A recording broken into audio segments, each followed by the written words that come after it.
All right, welcome everyone to today's Google Webmaster Central Office Hours Hangouts. My name is John Mueller. I'm a Webmaster Trends Analyst here at Google in Switzerland. And part of what we do is talk with webmasters and publishers, like the ones here in the Hangout, and the ones that submitted lots of questions as well. As always, I'd like to give those of you who are kind of new to these Hangouts a chance to jump in with the first questions. Is there anything on your mind that you'd like to talk about?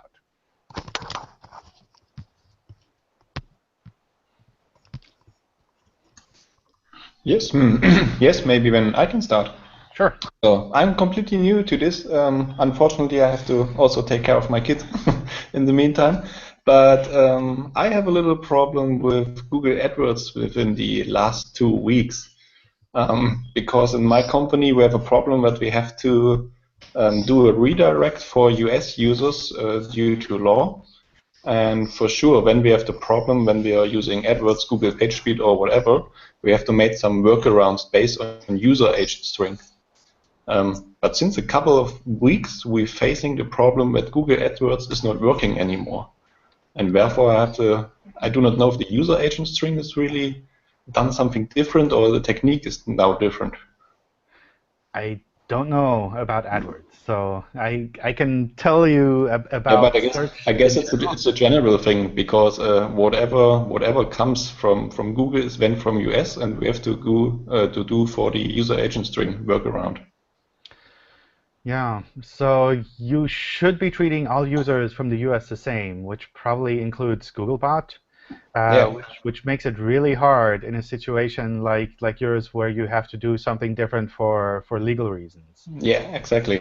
So I don't know how AdWords would handle this. I know from the search side what we would expect is that we would see the same redirect as you would show to other users, which means probably we'd have trouble indexing your content there.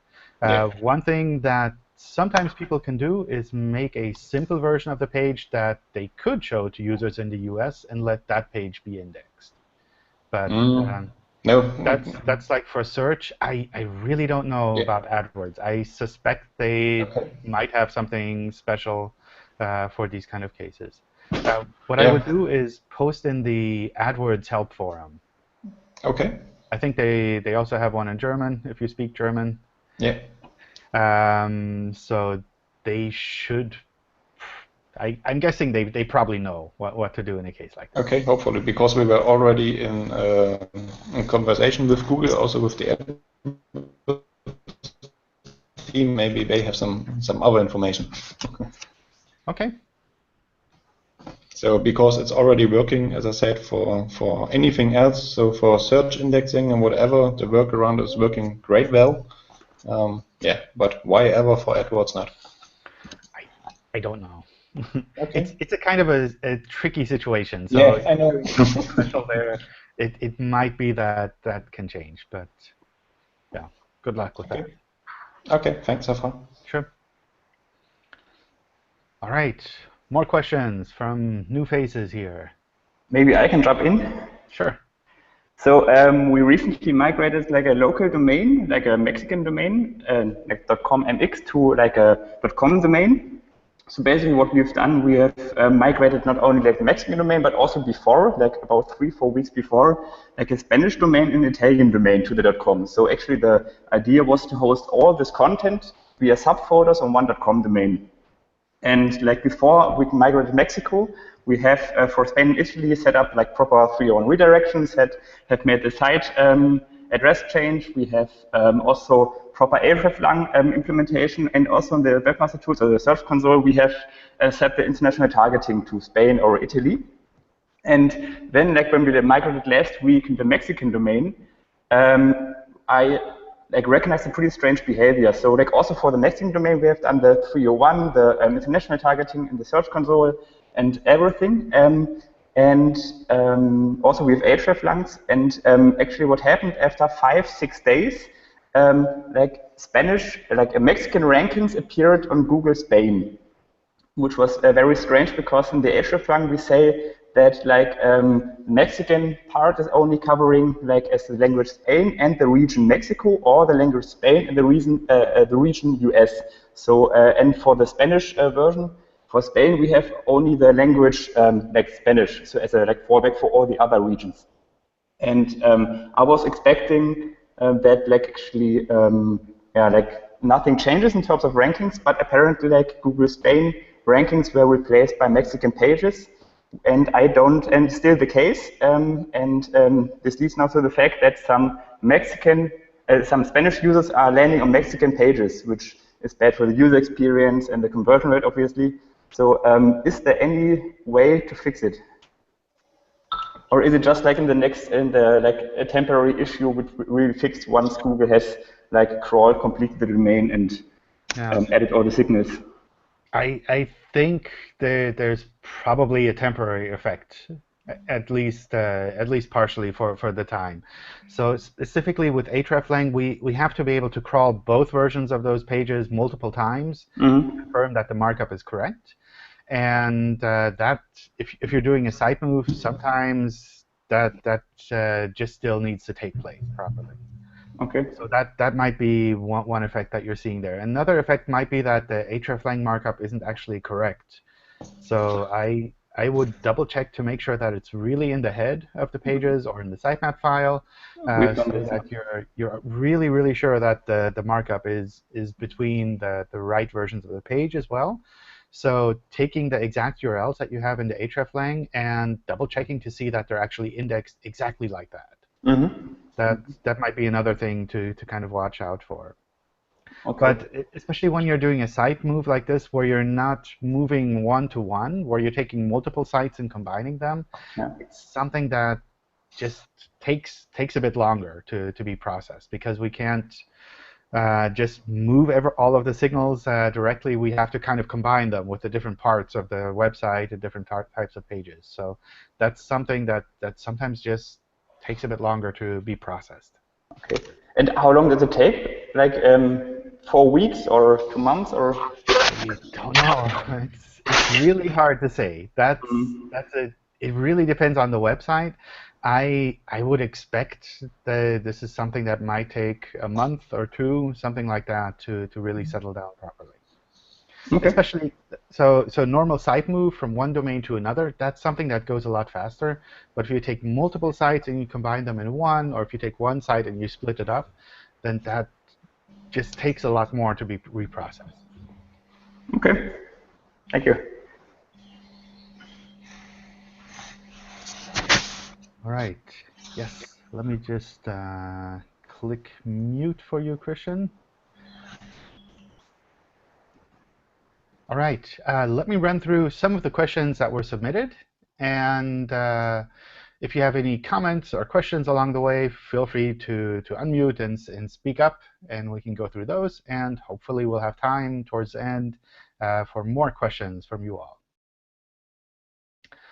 Our e-commerce site used to sell lots of products. Now we only concentrate on a few. So our SEO agency disavowed all links which are not related to us. Is that correct? Or can I put them back as our traffic rankings decreased? How long before it recovers? So in general, if you're just doing site maintenance, if you're changing things on your website, then that wouldn't be a case where you'd need to disavow your backlinks. Disavowing backlinks is really mostly for the case where there are really problematic links pointing to your page, and you want to say, I don't want to have anything to do with that. In a case like this, where these links might be completely normal links to your website, they're just for older products or things that you no longer provide, then that's something you don't really need to disavow those for, because this is something where, as a company, you kind of build up value over the years. And it's normal that companies kind of change their focus from time to time or shift the focus slightly. So that's really not the type of situation where you'd need to disavow those backlinks. So that's one thing where I might go through those files and talk with the SEO agency and really disavow the ones that are really problematic, and maybe just remove the ones that are kind of normal links to your website just for other products. I've got 4,404 and 410 pages showing in Search Console, which have been there for about a year. Does that mean Google still doesn't understand my site completely, as it hasn't gotten rid of them? And will I see a ranking improvement when they go? So 404 pages are not a problem. It's not something where we would see that the site is less valuable or not high quality because of 404 pages. 404 pages are essentially a technical tool that you use to tell us that these pages don't exist, and that's perfectly fine. That's not something that you need to kind of suppress or hide or take out. In practice, what happens is Google's index has a long memory, and we'll remember those 404 pages for quite some time. And we'll just retry them from time to time. And when we retry them and see a 404, then that's fine for us. But we'll tell you about that in Search Console.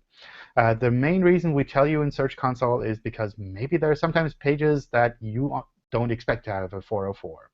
So if for technical reasons something gets removed on your website and you don't know about that, then this is something that might help you to kind of figure that out. But if these are normal pages that you just removed, you don't need to do anything. That's perfectly fine.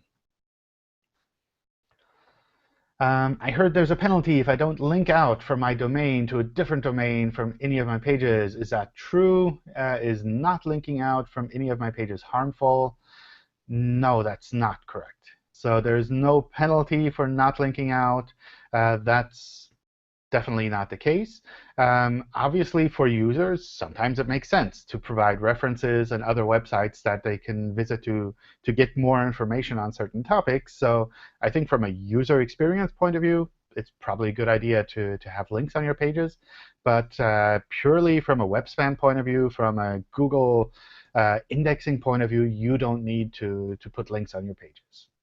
So I guess from a personal point of view, I really like to see links on other pages because it really kind of helps to keep the web vibrant, in that people go off and visit other things from time to time, and they want to see different viewpoints for the same type of information. So that's something I certainly wouldn't suppress. Can having an HTML sitemap as well as an XML one give a ranking boost? And should it only contain your most important sections or pages, or everything in your website? No, it doesn't give a ranking boost. So an HTML sitemap has essentially two purposes. On the one hand, to let us know about the structure of your website, and on the other hand, to let users find different parts of your website.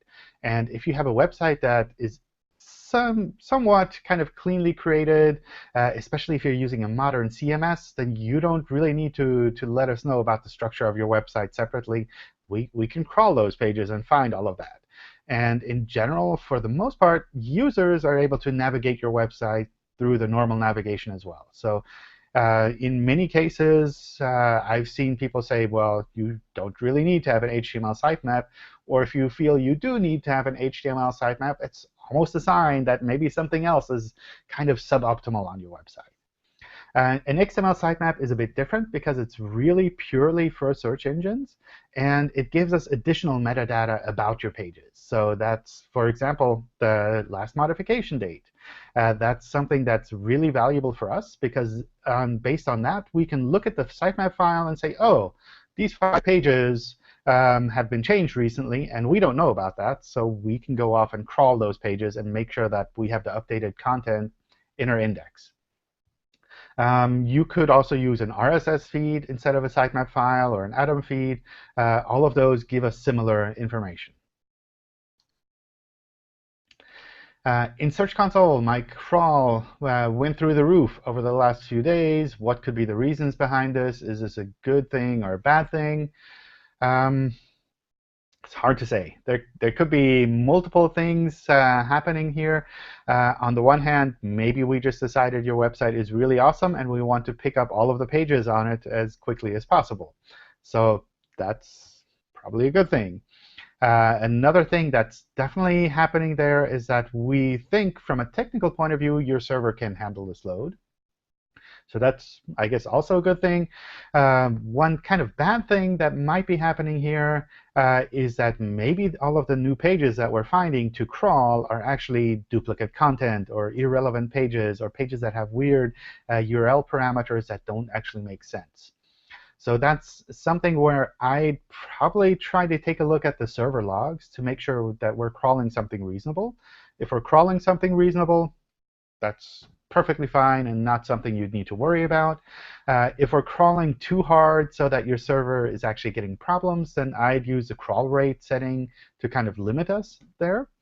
But for the most part, if the URLs are reasonable URLs, if your server can handle this load, then I will just leave it like that and let us pick up that content so we can show it a bit faster in search.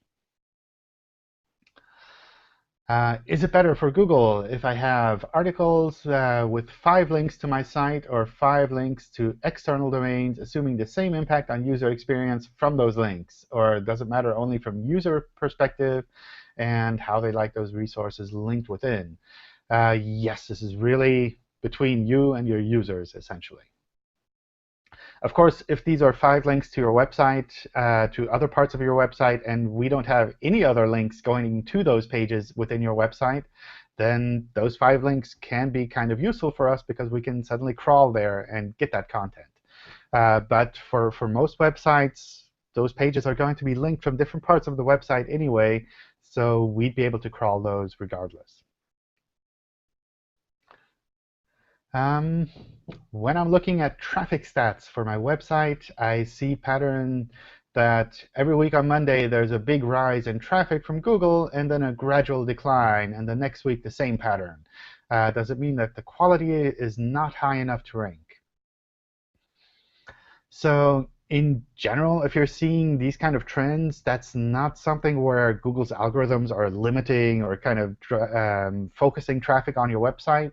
That's really based on the user activity that we see there, where people are searching and going to your website on Mondays, which might mean that depending on the type of website you have, that might just mean that people are coming to work and they have a better internet connection, so they take that time to go and look at your website. Maybe it's a business-to-business website where people generally view it during the week. But essentially, this is more from a user point of view and not something that we would be focusing from an algorithmic or a search quality point of view. Hello. Yes. My name is Andrew, and I am from Russia, and I want to ask some questions about Search Console. Sure. First, can I receive notifications about malware about more frequency than 1 per month, maybe 1 per day?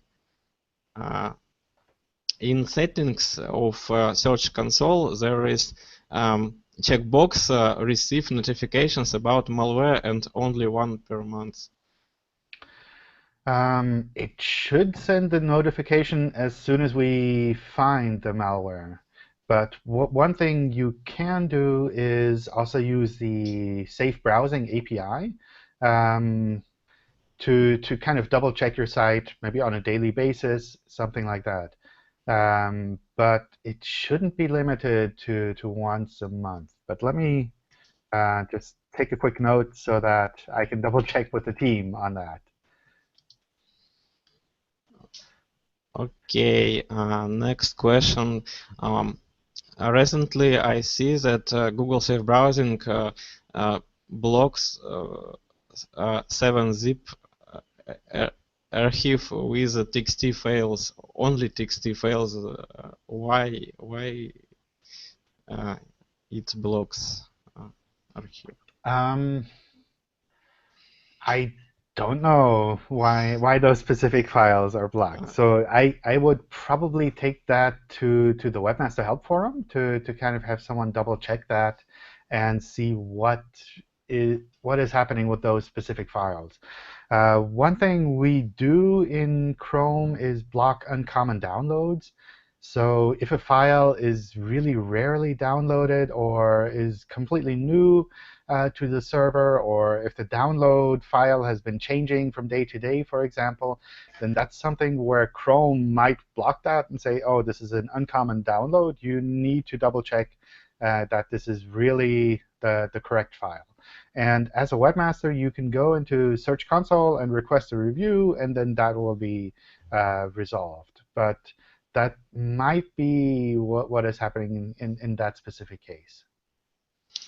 Okay, next question. Why, if I remove a malware file and HTTP server returns not 404 code, but 200 code, Google Safe Browsing thinks that file already here and blocks web server again? I don't know. Good question. I think what might be happening in there is that it just takes a bit longer for us to recognize that this file is removed. So I'd really try to return the 404 return code for files that you have removed, so that when the safe browsing system double checks that, they clearly see this file doesn't exist. It's been removed from the website. Okay, and last question. I have two domains. On the first domain, only HTML and JavaScript, and on the second, only exe and zip distributives. And in Google Safe Browsing, on the first, I see only this site is malware, but no links in the list of malware links.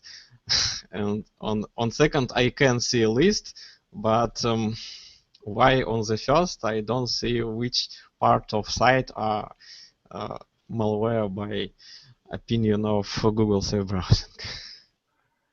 I don't know. I don't know Okay. how that setup is in a case like that. So, so basically, you have two domains. One domain is for the website, and one is for the downloads. Yes. Yeah. And on the website domain, you don't see any of the file or URL information there? Yes, I don't see URL information to the malware files, but Google blocks this site as it contains malware. I don't know. I'd have to double check on that. These are great questions for the help forum, by the way, because this is something where we would have a record of that, and we can point the engineers to that to double check, and then they can try to find the right answer for you. So I already asked about it on forum, but there is no answer on my question. Okay.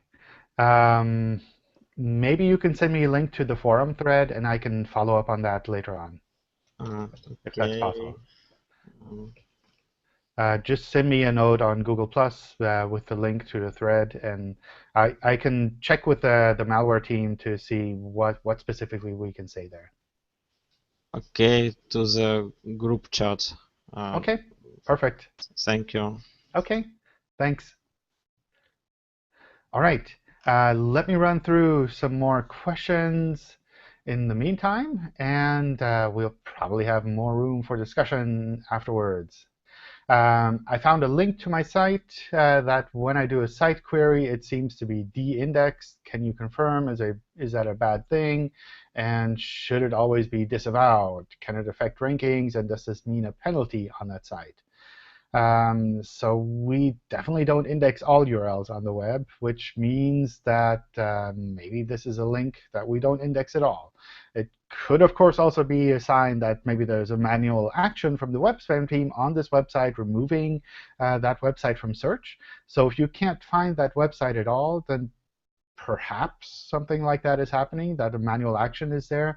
But in general, I wouldn't focus so much on the reason for this URL being indexed or not indexed, but rather look at the link itself and think, Is this really a link that you want associated with your website? Or is this something that maybe a previous SEO set up where maybe they placed paid links or something like that? So instead of just focusing on the index or not, I'd really look at the link itself and think about why that link is there and what might be happening there. Do you suggest to optimize organic landing pages the way the Google AdWords consultant would recommend us in optimizing for AdWords landing pages quality score to rank better on organic searches? Does organic ranking get fed from the Google Adbot? I don't know how the AdWords consultant recommends optimizing your landing pages. But in general, AdWords and search are completely different. So it's not something where what you need to do for one is required for the other one. Maybe it works in both. Maybe there's something special that you have to do depending on the situation for these pages. But in general, these are very different things. So if AdWords says this is a great landing page, that doesn't necessarily mean that search will agree and say this is a high-quality search result that we need to show to users. There are no confirmed big algorithm updates since January. We saw a mobile update in May, and that's it. Wait, that's one since January, I guess. 2016 has been a quiet year. Is it calm before the storm, or Google changed some policies, meaning big algorithm updates? Everyone is talking about big search fluctuations. We make changes all the time. So it's not the case that the engineers are all taking a break for the year. They're always working on improving the search results, on improving the search algorithms. So that's not something where I'd say just because you haven't seen an announcement, nothing is happening. There are always changes happening. Is there a site-wide domain score? How often do you refresh that data?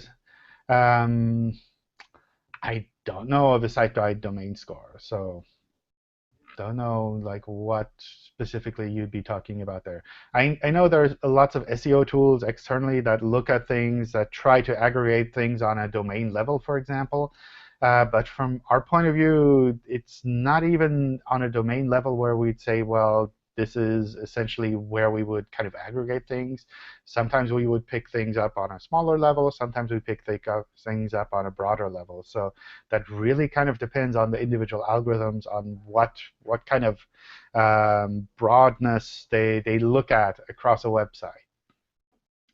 If a website has 70% low-quality pages and 30% high-quality pages, does Google directly assign a low domain score, eventually affecting the site-wide rankings? It's hard to say, possibly. So it's something where we look at a lot more than just the number of pages when trying to figure out where we should place these URLs in the search results. So for example, you could think of a situation where you have one calendar script on your website, and it generates 100,000 pages, and you have 5 really high-quality pages on your website as well. And just because you have 100,000 essentially empty pages from the calendar script and 5 good pages doesn't mean that that is like a bad website. It could be that those 5 really high-quality pages are good enough so that we say, well, we want to show these pages. These are the right ones to show for these specific queries. They're relevant for users. They provide useful information. They solve their questions. They help answer any problems that they have there. So that's something where I wouldn't look at the number of pages. But in general, if you do look at a website and you see, oh, there's a lot of cruft and old, low-quality content on this page, then that's something I'd clean up regardless of any algorithmic action from Google's side. That's something that users might run across as well and say, well, this one page is great, but everything else I look at on this website is really terrible. Then they're not going to become loyal users and come back and recommend your website to other people. If an existing site has 500 URLs under a folder Hawaii rent car, keyword landing page with a hyphen, and it also has another 150 related pages under the folder Hawaii rent car without a hyphen, would bringing all of those URL pages under Hawaii-rent-car be wise? Maybe. From our point of view, we use URLs mainly to identify the pages. So if you have one page in one folder and another page in another folder, and they're kind of related, then we should still be able to understand what's happening there. So that's something where I wouldn't necessarily artificially shuffle things around on a website just to put things in the same folder like that. On the other hand, if you're talking about 500 pages to the topic Hawaii rent car and another 150 pages for the topic Hawaii rent car, then that sounds a lot like, I don't know, keyword stuffing. That's something where you might have doorway pages. That's kind of something where I'd say, oh my god, this really sounds like a bad idea. So I suspect you're just using arbitrary numbers and saying there are lots of pages here, and they're related. So from that point of view, whatever kind of works for your website is fine with us. On the other hand, if you really have these 650 pages for Hawaii rent car, then that's something I'd really recommend cleaning out.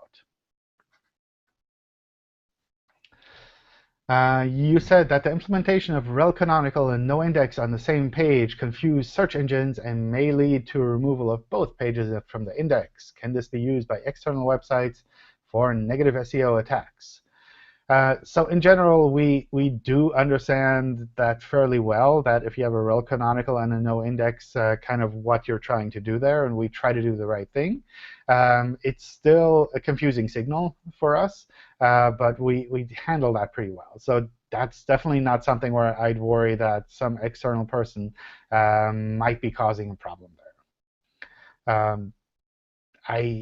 I don't know. I've never seen or kind of seen anything like that in practice. So that's from my point of view, that's almost impossible. But if you feel that something like this is happening with your website, feel free to point that out to us so that we can double check and take a look.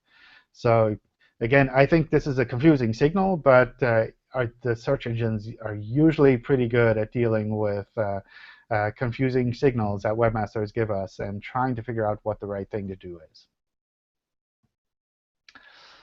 We're a UK-based company. Our rankings are significantly better in no country redirection google.com search results than in the google.co.uk search results. Are different databases used for different versions of the algorithm? Which one is most up to date? They're all most up to date. We try to keep our algorithms globally so that we don't have to maintain things separately, because that's always a big source of problems, and it makes things a lot harder for us to also debug when something goes wrong. So my guess here is that we think that your website might not be as geo-targeted as you think it is. So that's something where maybe it makes sense to double check what Search Console is showing in the international targeting section, to double check that it's really set to UK and not set to not selected or to US, or doesn't have a checkbox there, all of those things. So that's primarily what I'd kind of look at there. In general, it's always the case that search results will rank differently in different countries. So that might mean that in the global search results, your site is ranking very well, but in the UK specifically, it might not be ranking that well. Or your site might be ranking really well in the UK, but that doesn't automatically mean that it'll be ranking globally as well. So that's, from a geo-targeting point of view, that can be a completely normal situation. Will my website be penalized if a big website copied one of my articles and didn't add a rel canonical to the article to show it originally came from my website? No. So this is not something where the manual web spam team would go and dig for one URL to see where that URL came from and kind of why is that website, that one URL or that content from that one URL hosted on multiple websites. In general, that's something that the web spam team won't really bother about. And also, when they do look at it, usually they'll be able to see where the original source actually is. So that's definitely not something I'd worry about there. My SEO agency told me that the longer the article I write, the more engaged the user should be, or Google will penalize me for this. I fear writing longer articles with lots of rich media inside because of this. Is my SEO agency correct or not? So I really wouldn't focus so much on the length of your article, but rather making sure that you're actually providing something useful and compelling for the user. And sometimes that means a short article is fine. Sometimes that means a long article with lots of information is fine. So that's something that you essentially need to work out between you and your users. From our point of view, we don't have an algorithm that counts the words on your page and says, oh, everything until 100 words is bad. Everything between 100 and 500 is fine. And over 500 needs to have 5 pictures. We don't look at it like that. We try to look at the pages overall and make sure that this is really a compelling and relevant search result to users. And if that's the case, then that's perfectly fine. If that's long or short or lots of images or not, that's essentially up to you. Sometimes I think long articles can be a bit long-winding and might lose people along the way. But sometimes it's really important to have a long article with all of the detailed information there. And that's really something that maybe it's worth double-checking with your users, doing some A/B testing with them. Maybe getting their feedback in other ways. Like sometimes you can put like the stars on the page to have them review that, or use maybe Google consumer surveys to get a quick kind of sample of how your users are reacting to that content.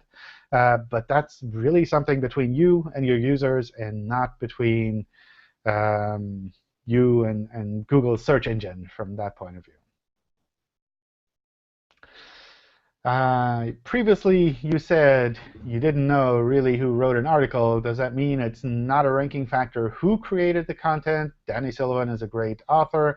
If he guest posted on my blog, wouldn't you think the article would be great because it's by him? Probably we wouldn't know that. I mean, maybe the article is great, and it would rank essentially on its own or based on kind of the feedback that we see from users with regards to recommendations like links.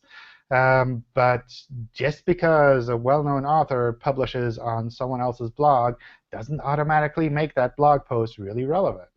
So it might be that Danny Sullivan posts something on some totally random blog, and we don't realize that, and other users don't realize that.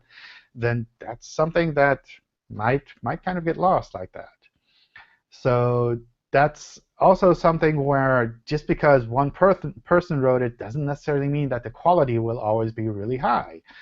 So we shouldn't assume that just because it has maybe Danny Sullivan's author markup on that page, that this article is suddenly really valuable and should be ranking very high. So from that point of view, these pages, these articles that are written by people, they really have to be able to stand on their own. Google Search Console shows duplicate title and meta descriptions for 2 pages. 301 redirected old to the new page. The new one is only indexed, but not showing in search results. We changed the title and meta description for the new page. So I suspect what might be happening there is that the HTML improvements feature in Search Console is kind of aggregating the data over a longer period of time. And you've made these changes in the meantime. So we kind of have a mismatch between the data that we show in Search Console and the data that you have on your website now. And that's something that will settle down over time. That's not something you need to kind of force in any way. If you open this website for the first time, it picks your location and shows up content for that area. But if you check the cache of the home page, it shows a location picker page. How is this not considered cloaking? I don't know this website, so I can't really speak for that website in particular. I think sometimes it makes sense to really provide personalized data based on user location. It's important that you treat Googlebot like a first-time user, though, which means that maybe they see the location picker page, maybe they see the default landing page that you show other people in the US. Those are kind of the options that I would aim for there. The tricky part, of course, is if you provide information to users in the US that looks like this, and to users maybe in Europe that looks very different, then we probably won't be able to recognize the content that you show to users in the US, in Europe, because we crawl from the US for the most part. So that's something where if there's something really valuable and unique on your website that you're only showing to a limited set of users, it might make sense to actually pull those off onto a separate URL so that we can index that content and show that in the search results as well. So this is, I think, one of the trickier areas when it comes to personalization and internationalization, where on the one hand, sometimes it makes sense to do something really fancy for the user. On the other hand, search engines might look at that and say, oh, this is confusing. Or maybe they'll look at it and say, oh, I only see the content for the US, so obviously that's all you have. I'm going to index that and kind of run with that. So this is something where you kind of have to work with your website, work with your users, and think about how much you need to split things off onto separate pages, and how much you say, well, I can be OK with Google not indexing my personalized content because I know users will come to my site regardless, or because I know this personalized content is available elsewhere on my website as well. Can Google detect intent of driving traffic away from my domain on my pages? For example, I have a page, and the only link within the article, not navigation, is going outside from my domain. Does this page have some kind of a flag or lower quality for this? No. This can be a completely legitimate situation. We do try to rank your pages based on the content that you have, though. So if this link is essentially the value that your site provides, or that this page provides, like you go to some other website where you actually get the information that you want, then probably we're not going to look very highly upon your pages because we don't see anything unique and really valuable on those pages. So that's something, for example, with affiliate website that sometimes comes up, where you really kind of need to have your pages stand on your own, and the affiliate link that you provide to the other source shouldn't be that value. Because if that link is the only value that your website has, then we might as well just show and index that other page directly in the search results instead, to kind of save the user that one step. We have a domain with internationalization via subfolders, so /es for Spain, for example. hreflang and international targeting setup in Search Console for the subfolders 4 days after migration of the Mexican domain. Google ES has been replaced by Mexican pages. How to fix that? I think we talked about that a bit before. So sometimes this is just a matter of things settling down. One thing that I didn't mention there that you might want to take a look at as well is sometimes what happens is when we find pages that are exactly the same, we'll fold them together and say, well, this is the same as your other Spanish page. Therefore, we'll assume you accidentally created duplicate content, and we'll just focus on your Spanish page and show that in search. So we really need to be able to understand, if you want us to treat these pages separately, that they are actually separate pages, and that we should treat them separately because they have value of their own separately. Can missing contact information on a news magazine cause worse rankings in Google News or Google News snippet in the organic search? I don't know about Google News, so I can't comment on that. With regards to normal web search, I don't think we look at things like contact information on a web page, so that's probably not something that we'd focus on for web search rankings. From a personal point of view, I really appreciate it when contact information is there, because that means we could potentially contact you when things go wrong.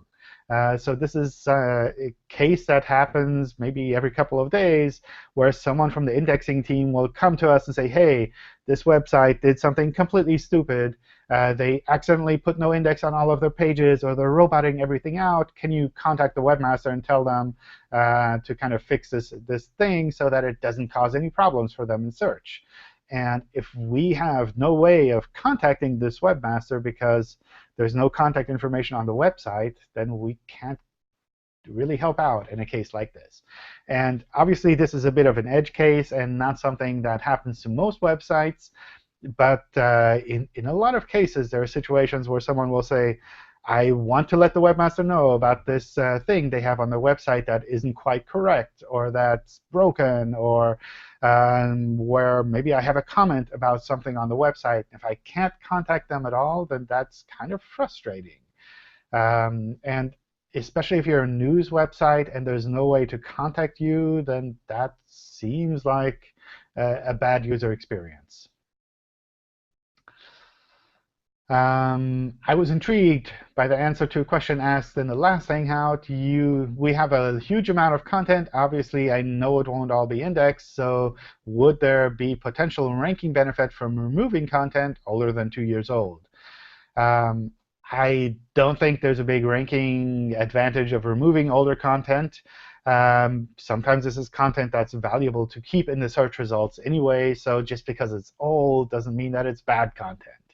I think there are two aspects there that you might want to take a look at, though. On the one hand, if there's a lot of content that you have like this, then it could be affecting your crawling, in that if we waste a lot of time crawling all of this content on your site and we miss the new content, then that's probably not that great for you. So that's something you could, however, kind of handle on a technical way and say, well, my website has grown over the years. Therefore, I need to make sure that my server is able to handle a load. And then we can probably crawl normally.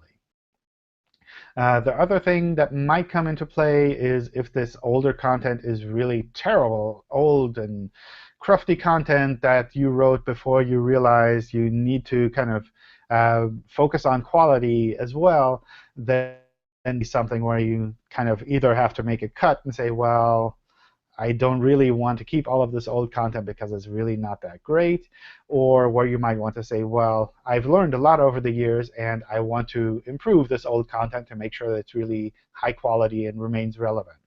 But that's more something from a general quality point of view. But with regards to this question, like just removing old content doesn't automatically cause a ranking advantage. Our car dealership website provider added a new tag to the sitemap file for VIN, which is showing up as an error in Search Console. When I asked about it, they told us Google will just ignore the tag and it won't cause any problems. Is that true? I don't know where this tag would be happening, so it's hard to say. But in general, if there's something in the sitemap file that we don't understand, we ignore that and we move on. There are always errors in sitemap files. We need to focus on the parts that we do understand and keep those. So if you have a good reason to keep this VIN ID or whatever that is within your sitemap file, then keep it there and use that there as well. On the other hand, if you don't really need it there, then sometimes removing it means less maintenance overhead, which means you can focus more on other parts of your website. We have 60 branches, and we're thinking of adding branch pages, links in the footer site-wide, as this would help users find each branch details quickly. Is that a good idea, or do you recommend a better way? Sometimes sites do this, but I think if you're talking about 60 different branches and you're linking them all in the footer, then I don't think that really makes it easier for people to find that content. because when you're looking at 60 different links to different locations in a footer, especially when the footer is like written in a smaller font, then that doesn't necessarily make it easier for people to get there. So instead of doing it like this, maybe think about other ways that you can make it easier for users to navigate your website and to find the right parts that they actually need. My client has a website which can be viewed from Australia. If anyone tries to visit the website, he'll see a 503 error. Does that affect ranking? So I assume the question is the website can only be viewed from Australia. So what will probably happen is when we crawl from the US, when we try to crawl that website from the US, we'll also see the error, and we'll end up not indexing that content. So if you don't mind that we don't index it, then maybe that's OK. But if you're asking about ranking specifically, then your site is probably not going to rank anywhere if we can't crawl it properly. So that's something where I'd consider maybe thinking a bit bigger and opening things up so that users from other countries can access that website, which would mean Googlebot would be able to access that website too. If I change some pages to be 404, then how would Google treat the value of the links going to these redundant pages? Essentially, we drop them. So if a link goes to a 404 page, we drop that link in our system. I switched to CDN. Cloudflare crawling was really high at first, likely just a switch to HTTPS discovery, but now crawling has dropped down. Could the CDN be impacting? Yes, maybe. So especially if you move to a CDN, then for us, that looks like you move to a new server infrastructure, and we'll be a bit more cautious with crawling. So that's something where our automated systems will kind of ramp up slowly again to get to the full speed that we can get from your CDN, but it'll take a bit of time. You can speed that up by using the contact form we have in the Help Center for the crawl rate settings tool, where you can kind of report a problem with Googlebot and let the Googlebot engineers know about that. So they can take a quick look at your site, at your hosting, and double check to make sure that we're crawling the way that we should be crawling. Oh, wow. Still a bunch of questions left. So I have this room for a little bit longer, so we can kind of go a bit further than just 1 hour and maybe still have some time for discussions. But maybe we can have some comments from you guys in the meantime. Is there anything that has come up that's on your mind that we need to discuss before heading off with the next batch of questions?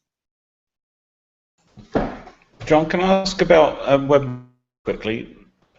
I received in the last 24 hours 3 notifications for new owners for our website, for owners that had been there for a while. Is something updated? Because obviously you panic as soon as you see an email to say new owner for your website, and immediately rush to sign in to check whether the site's still there. We had an issue on our side with the verification system where we ended up re-verifying a bunch of people for the website. So I think the verification fell out, and we had to kind of re-verify them again, which, because it fell out for a brief period of time, it triggered these messages again. Oh, OK. So that's something where I double-check the email addresses, of course, to make sure that it's not some random crazy person. But for the most part, these are probably messages that you can ignore. All right.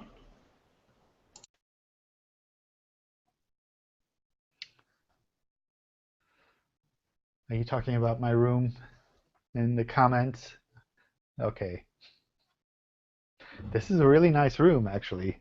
So, but it's the lighting is really weird, which means I don't know, probably not that suitable for Hangouts in the future. All right. In that case, I'll just continue with more of the questions that are submitted here. And if you all have any comments in between or afterwards, feel free to speak up. Recently, a website registered 4 properties, a search console, and set canonical redirect to HTTPS, www.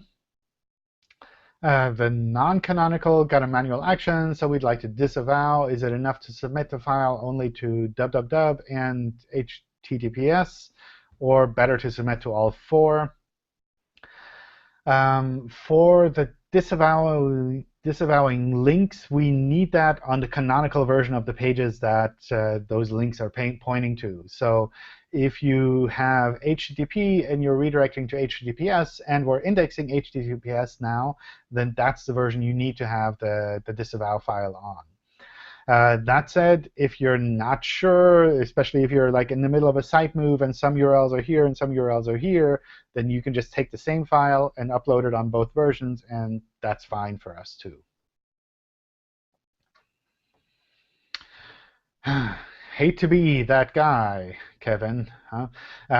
But did Penguin roll out recently, seeing some drastic changes for good and bad in the search results for some of our sites? No, as far as I know, this has not rolled out yet. I also don't have any date that I can share with you, so hang tight. How many interlinking can we do from one page? As many as you think are relevant. So I think we recently double-checked with the indexing team, and in an updated version of the Webmaster Guidelines, we have something like 2,000 or 3,000 links as kind of the upper limit that we'd recommend for putting on a page. In practice, if you have that many links on one page, then it's going to be a pretty confusing page to look at. And what will happen is if there are more links on a page like that, then we'll probably just drop the additional links. We won't drop the whole page. We won't see that as web spam, at least not just based on the number of links. If a website copied our original article and their article is ranking for the post and not ours, will our website be penalized for duplicate content, even though the article was originally ours? So there is no penalty for duplicate content in that sense. So at least from that point of view, you'd be OK. Personally, if you're not happy with this other website copying your content, then that's something I'd contact them for and kind of let them know that you're not happy with that. And sometimes that might include legal messages, depending on the situation and what might be happening there. But in general, there's no penalty for duplicate content. It's not that we're going to remove your website or see it as lower quality just because we show a different URL in the search results for that content. But the other thing is also maybe worth mentioning there is if someone copies content from your website, that doesn't mean they'll automatically always rank below your content. So we see this quite often, for example, with photography pages, where maybe the original source is just this really nice photography, and the title and the caption on the page is just DSC and some number.jpg, which doesn't really give us a lot of information. And if someone takes that image and puts that on a blog post where there's a lot of context around it, where it kind of gives us more information about that image, then it might be that we rank that other page instead of that original page, just because it has more information, more relevant content for users. So it's not always the case that the original content would be ranking first. Sometimes there are good reasons to say, well, this copy provides more information, has more context, or kind of a commentary on that content. Therefore, we should be ranking that one instead.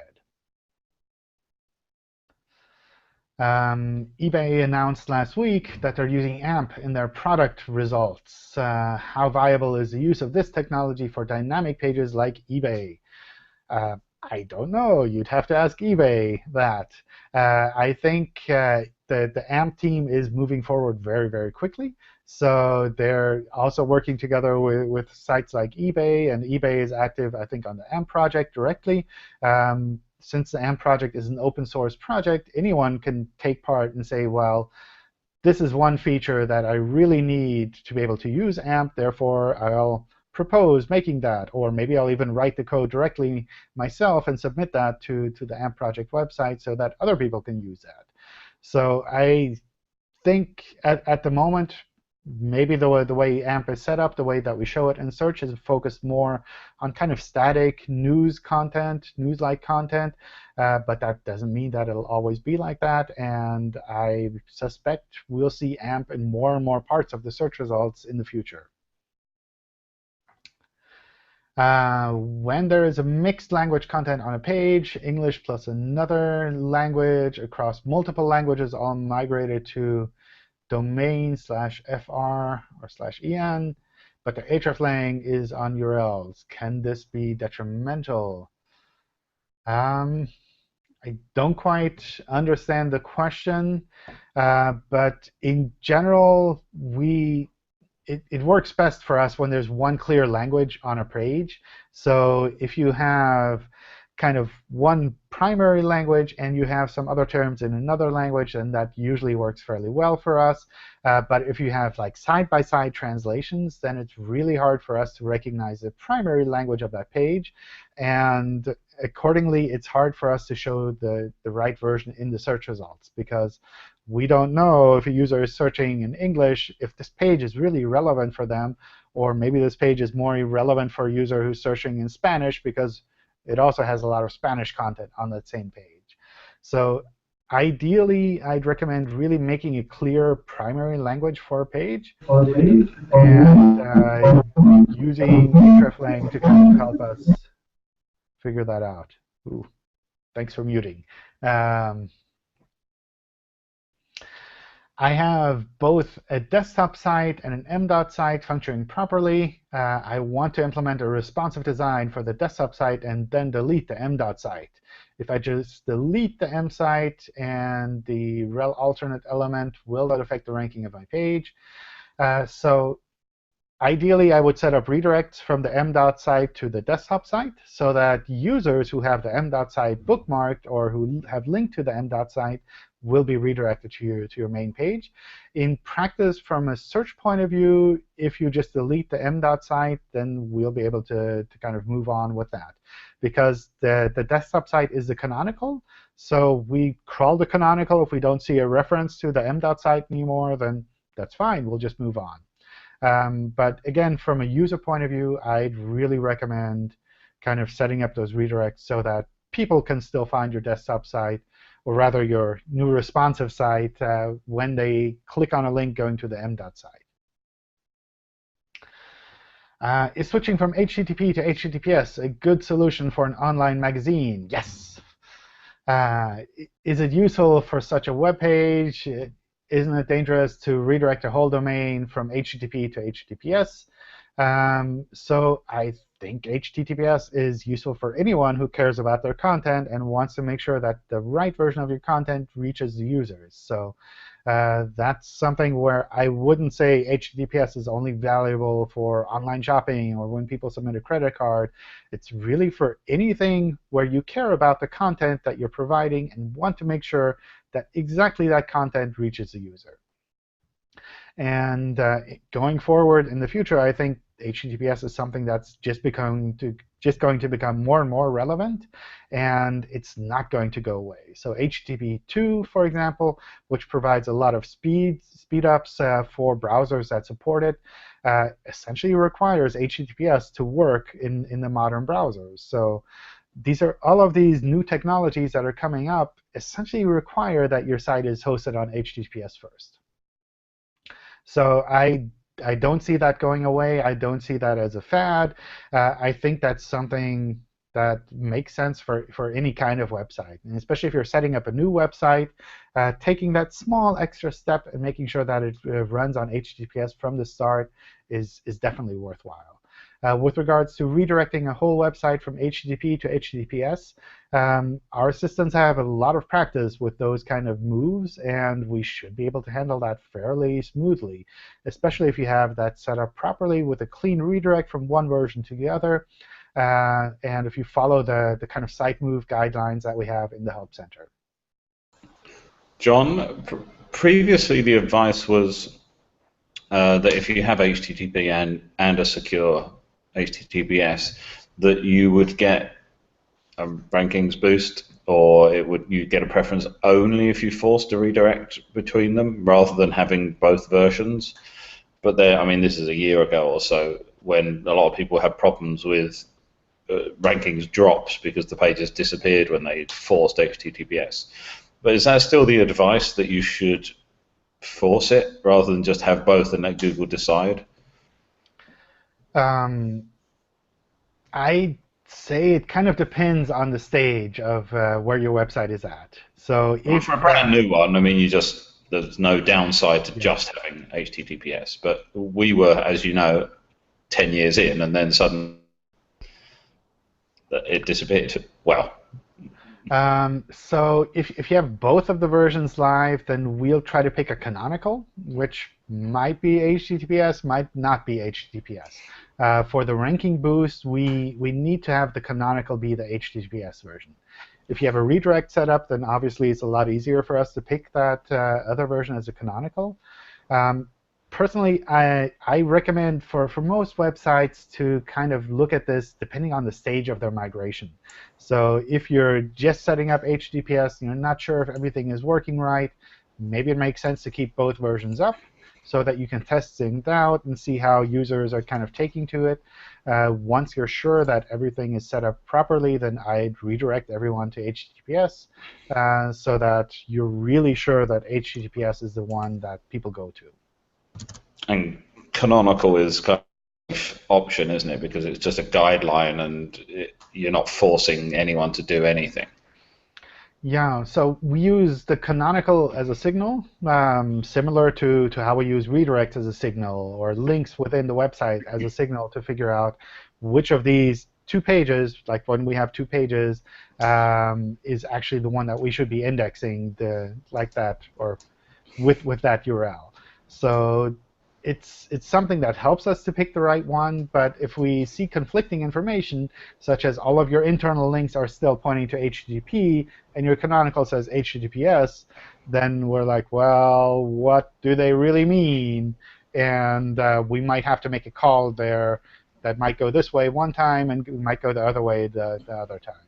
So the clearer you can give us those signals, the more likely we'll be able to follow them.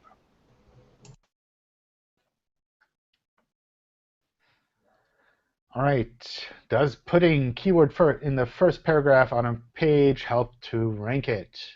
Not necessarily. I think this is something that probably most SEOs have tried out, and kind of like, if I put my main keyword as the first word on the page, does it make it rank a lot higher?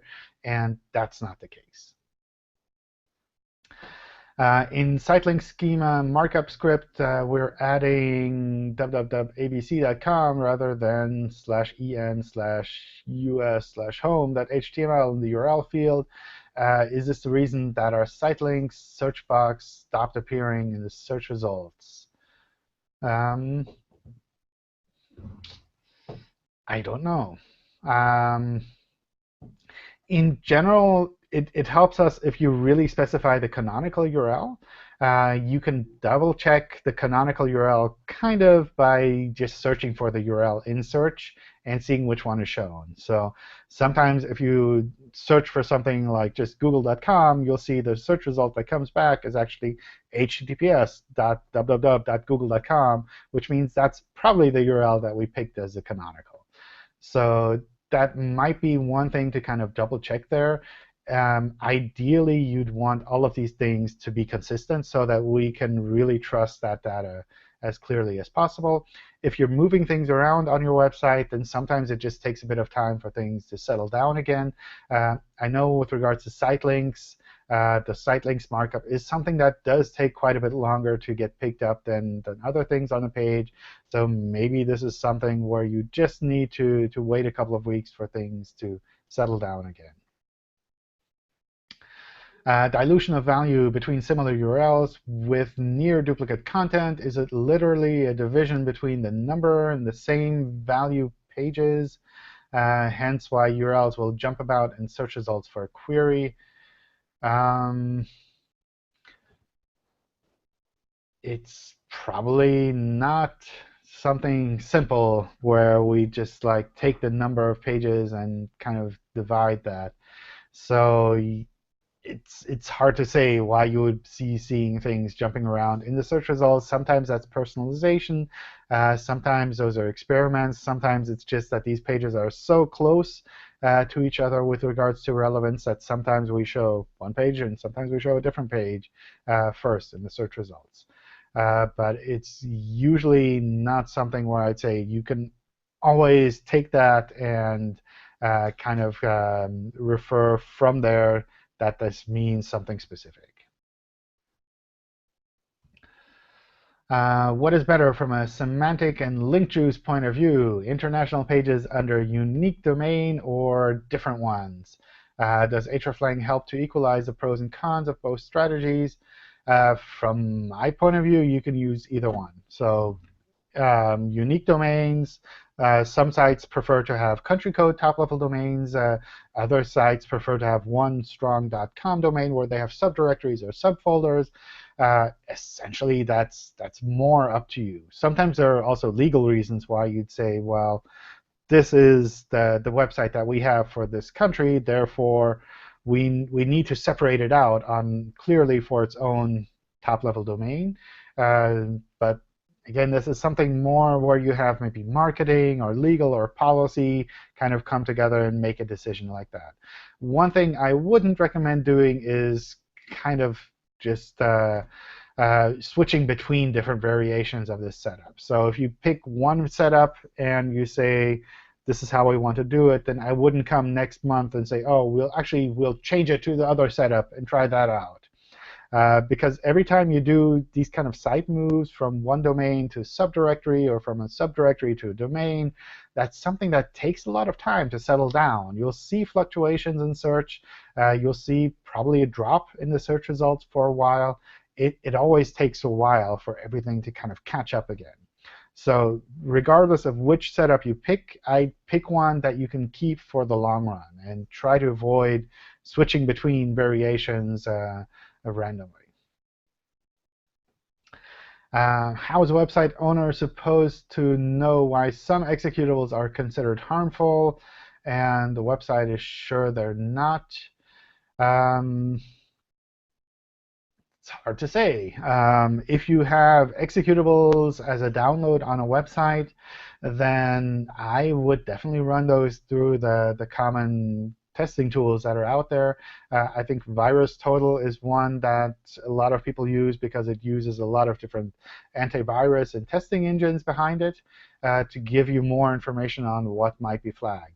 But if you're hosting executables on your website, then that's really something where you need to be really careful with what you're providing to people, because sometimes these executables have unwanted software that's kind of attached to them. Sometimes they just have clear malware within them. You really need to be careful what you're hosting on your website so that you're providing something that doesn't cause harm to other users.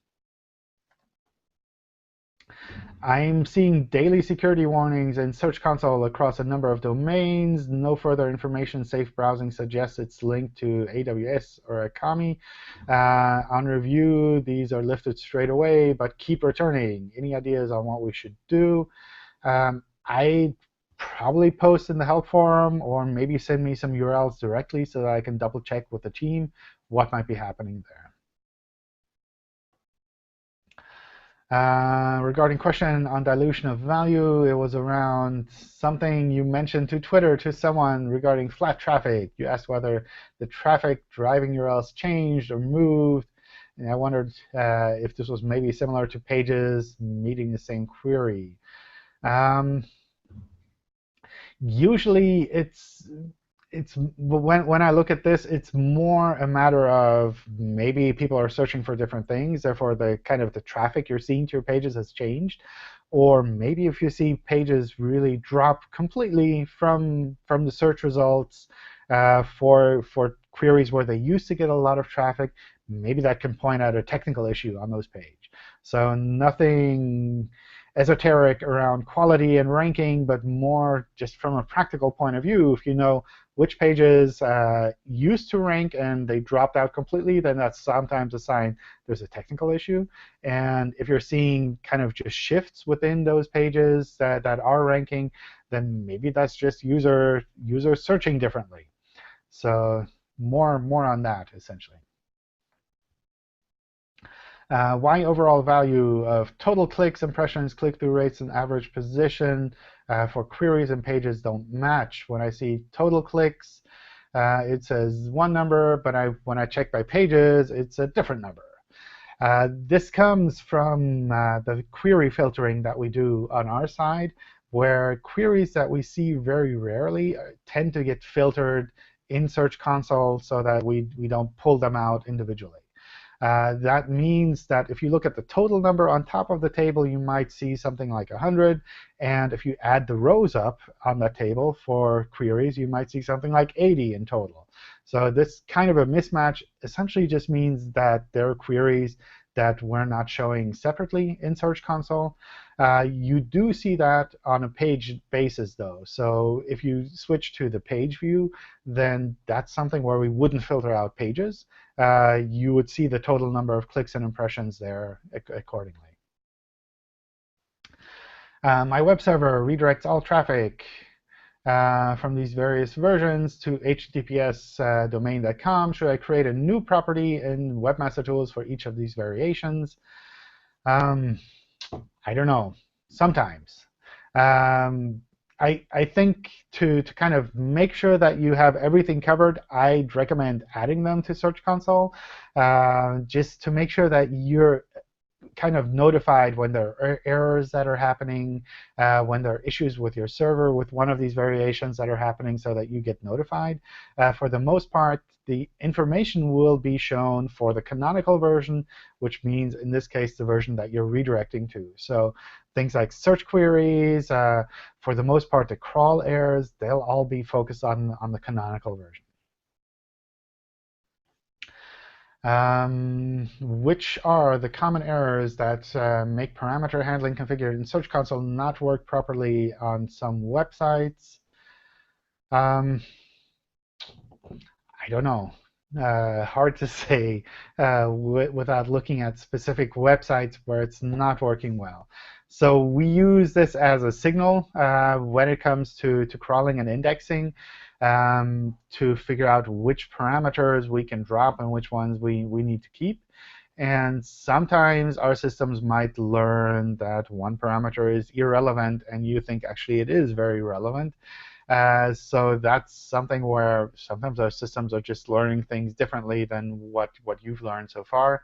So by going into that tool and letting us know that this is really something that you care about and you think this is the right way to do it, that tends to help guide our systems in the right direction.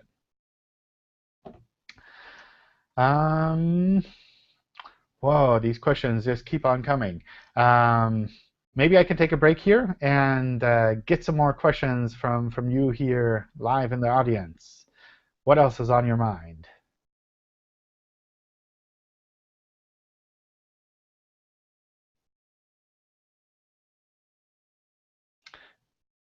Oh, man, I saw a mute sign go off, but I don't hear you, Dan.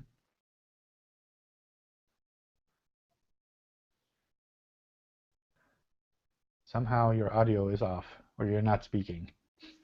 Hey, John, can you hear me now? Yes. Oh, excellent. Just switched my microphone to webcam instead of headset. I'm wondering about how Google handles never before search queries. Earlier you spoke about how Search Console handles and obscures some of those one-offs, but we know that there's a lot of one-offs, like 15% or more. I remember a journalist covered a story saying that Google daily has about 500 million new queries that nobody's ever searched before. So that's potentially a lot of data, and I don't know if you can comment on how Google handles that, in a sense that we can't possibly imagine what we could put in our page content in order to attract this sort of random and unusual traffic. One example that I can give is you may have seen an article with my grass. and it's called Korean velvet grass, Zosia tenuifolia. However, people don't know what it's called. They may have seen it around the street, and they're typing in Google bumpy, lumpy, mossy, fluffy grass. Now, most of the retailers of that grass, they don't have any of those descriptions, visual descriptions on their landing pages. So unless you know the exact name of the grass, you will not find it. How good is Google at leading users to the page by typing unusual and obscure search queries? And should we be working towards better describing our products just to cover all those unusual queries? I think the difficulty there for the webmaster with regards to kind of taking those unusual queries and turning them into content is that if they're really one-off queries, or if they're things that happen maybe 5 times a year, then I don't know if that time is really that well spent focusing on putting that on the page itself. Because these might be, I mean, maybe these 5 people are worth a lot to you, but in general, if there's so few people searching for those terms, then probably it doesn't have a good return to actually modify your content to focus on those terms as well. So I guess that's one side of that.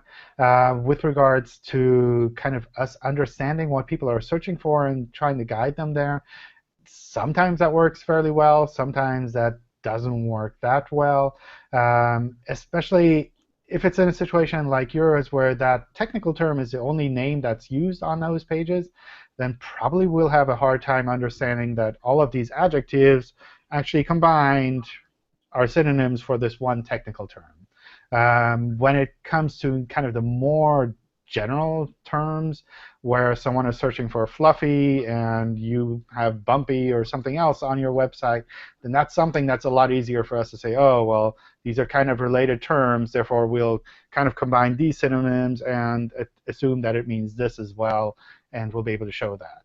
So if you already have some kind of descriptive content on your pages, we'll probably be able to kind of map that a bit.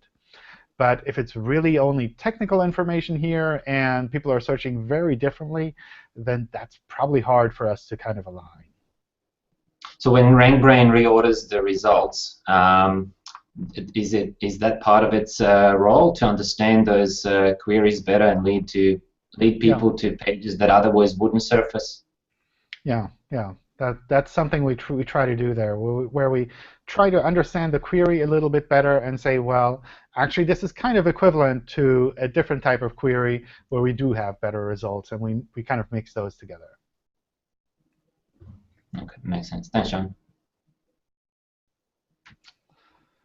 All right. One more question. Anyone? I have one. All right. So 301 pages, that was also discussed today. Of 404 pages was discussed. So let's say you don't have a purpose for a page anymore. For some reason you want to remove it. The page had some inbound links going in, and you're trying not to lose that or lose traffic, etc. So where do you draw the line where you decide whether to 301 redirect to the nearest relevant page on your site? I've had some pretty silly content on my site which was very off topic, like top 10 Australian muscle cars, for example. We're ranked #1 in Google. If I suddenly delete that page, I have no idea where to redirect that. Is there a best practice there? And can you have negative impact from Google if it's seen that you're redirecting, that you're 301ing irrelevant pages to a page of a totally different topic?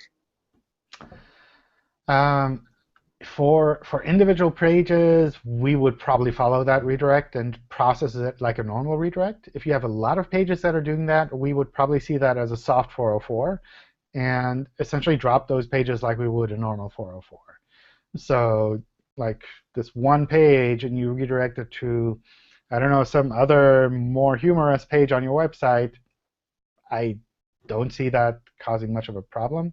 But if you're taking like a big chunk of your website and you're redirecting it to your home page because you don't have anything else to kind of match that, then we'd probably pick that up as a soft 404 and just say, well, oh, you mean these pages don't exist anymore. We'll just fix that for you. So this wouldn't be seen as a type of manipulation. Let's say you build up links on an infographic page, and when you're done with it, a couple of months after that, you just redirect everything to your commercial page that you want to rank for. You wouldn't have some sort of mechanism in place that pushes the rankings down in that case. I don't know. I don't think so for the most part. I mean, this is something where in the extreme case, you're kind of running into the topic of expired domains very quickly. And that's something where the website team would take action on that, where they say, well, this is clearly manipulation. This is done on a larger scale. This is causing problems for our search results. On an individual page basis, it might be that they say, well, I don't know. It's up to you. It's like not breaking anything from our side, so we'll be OK with that.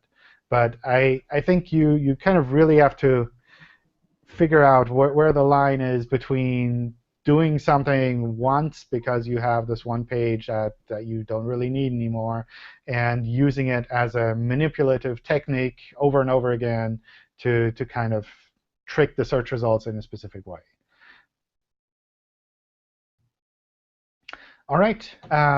With that, I'd like to thank you all for sticking around for the extra long hangout. Thank you for coming for a special time. Maybe we'll do one of these again in the future to kind of make it easier for those of you who are joining from other time zones as well. Thank you. There's a gap now, isn't there, John, for 2 or 3 weeks before? Yeah. I'm not here next week, so the next one's is 2 weeks or 3 weeks, something like that. All right. Bye, everyone. Have a great weekend.